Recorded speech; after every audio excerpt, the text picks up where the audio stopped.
In the late 1960s, researchers at Stanford invited a group of children to participate in what looked like a simple game. Each child sat alone at a table. In front of them, one marshmallow. The instructions were clear. If they could wait 15 minutes without eating it, they'd get a second one. Then the adult left the room. Some children waited, some didn't. What made this experiment famous wasn't what happened in those 15 minutes, but what happened in the years after. The children who had waited longer tended to perform better in school, had stronger relationships, and fewer issues with addiction. Those who couldn't resist were more likely to struggle with attention, impulsivity, and long-term planning. This study became the poster child for what we now call delayed gratification, the ability to resist an immediate reward in favor of something better later. But in reality, that experiment was too clean. It gave the child a clear rule, a guaranteed outcome, and a 15-minute timeline. Adult life is nothing like that. In real life, it's not 15 minutes. It's 15 months, or 15 years. There's no researcher watching, no guarantee of a reward, and no promise that the second marshmallow will ever arrive. This is where most people begin to break down. The challenge of adulthood isn't resisting the marshmallow. It's staying committed when the outcome is unclear, the timeline unknown, and the room you're sitting in feels silent. This is where we meet a deeper psychological truth. People don't quit because they're lazy. They quit because they can't sit in uncertainty. We're trained to expect fast feedback loops. You study, you pass, you post, you get a like, you work out, you see progress. But the most meaningful forms of success operate on delayed feedback. You put in effort for weeks, maybe months, without anything to show for it, and most people interpret that silence as failure. This is where short-term thinking takes over. We shift goals. We start something new. We convince ourselves that maybe this wasn't the right path. Not because we've failed, but because we've never built the mental stamina to stay in motion without immediate confirmation. That's the real challenge of delayed gratification.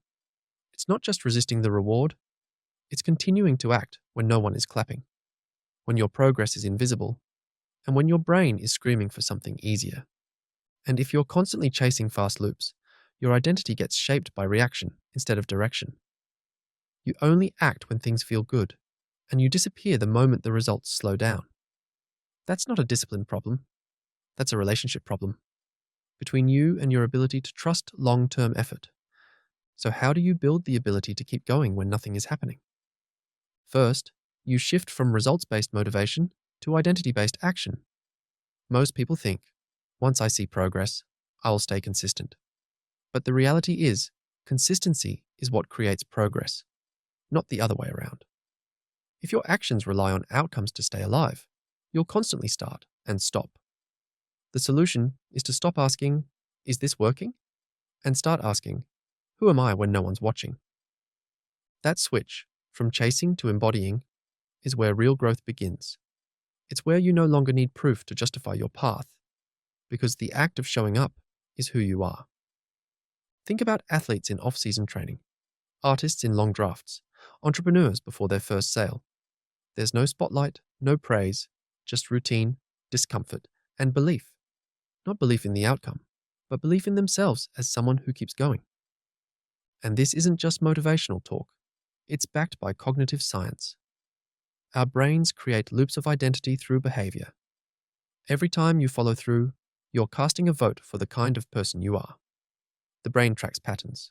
You skip one thing, not a problem. But skip enough, and your brain rewrites the story.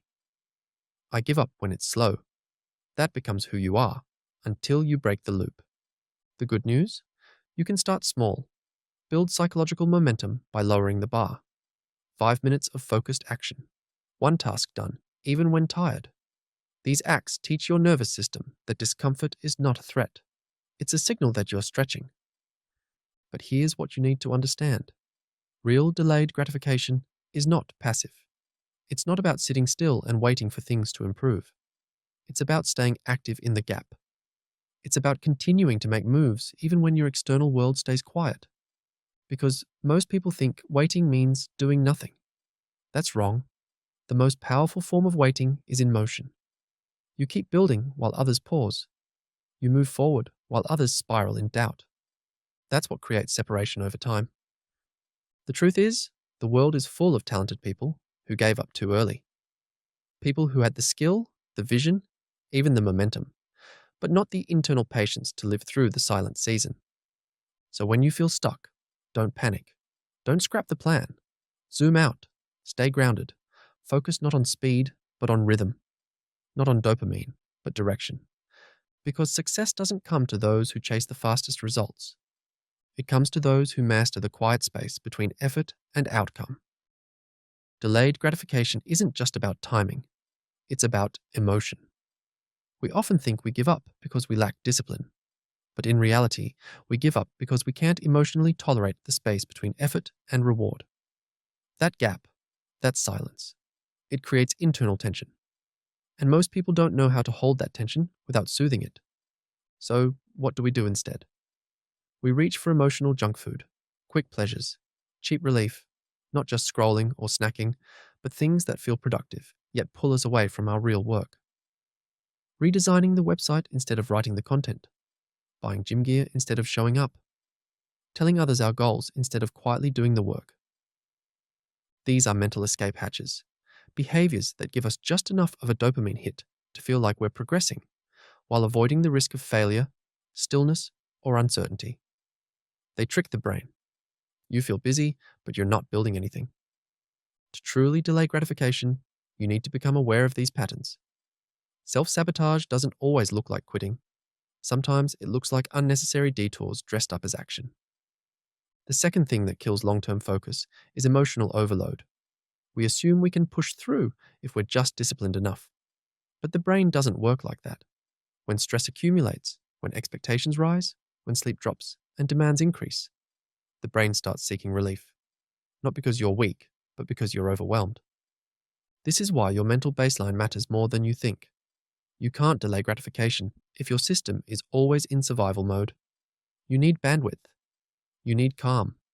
You need recovery. Not escape, regulated space. Moments where you're not just distracting yourself, but actually grounding yourself. Otherwise, the pull of short-term reward will always win. So, here's a practical shift. Instead of trying to be more disciplined, design your environment to support longer-term thinking. Limit decision fatigue. Automate small tasks. Set boundaries on your inputs, the people, the noise, the chaos. You're not just protecting your time, you're protecting the mental space needed for long-term effort. And most importantly, learn to create internal markers of progress. The world won't always give you feedback. Some of your most important growth will happen without a single compliment, like, or visible win. So, track things no one else sees. Your focus, your recovery time, your honesty with yourself, your ability to finish what you start. The more attention you give to invisible wins, the less dependent you become on external rewards. Because that's the real trap. We think gratification is something we wait for, when in fact, it's something we can start generating from within. Not from results, but from rhythm. From keeping your own word. From seeing your behavior align with your vision. That's not ego. That's integration. And the deeper you train that, the more calm you feel while others chase chaos, the more dangerous you become. Quiet, consistent, unshakable. This is what makes someone truly powerful. Not that they move fast, but that they keep moving without needing a reason every day. They know where they're going. They trust themselves in silence. And because of that, they get results no one else can reach. So here's where we land. Delayed gratification isn't about waiting in silence, hoping for some distant payoff. It's about training your nervous system to stay grounded when your environment offers no immediate reward. It's about choosing direction over distraction, rhythm over rush. Every day, you're offered tiny moments to either strengthen that muscle or weaken it. Do I scroll or focus? Speak or stay silent? Quit or continue? These moments seem small, but they compound. And over time, they decide the trajectory of your life. The people who succeed long-term aren't necessarily smarter or more talented. They're just more patient. Not passive. Patient. They act without needing applause. They endure without needing constant evidence. And they build internal trust so strong, it becomes momentum. You don't need to be perfect. You don't need to always feel clear. You just need to stay honest, to keep moving with intention, even when the outside world is silent. Where in your life are you demanding instant results, instead of developing the patience to deserve real ones?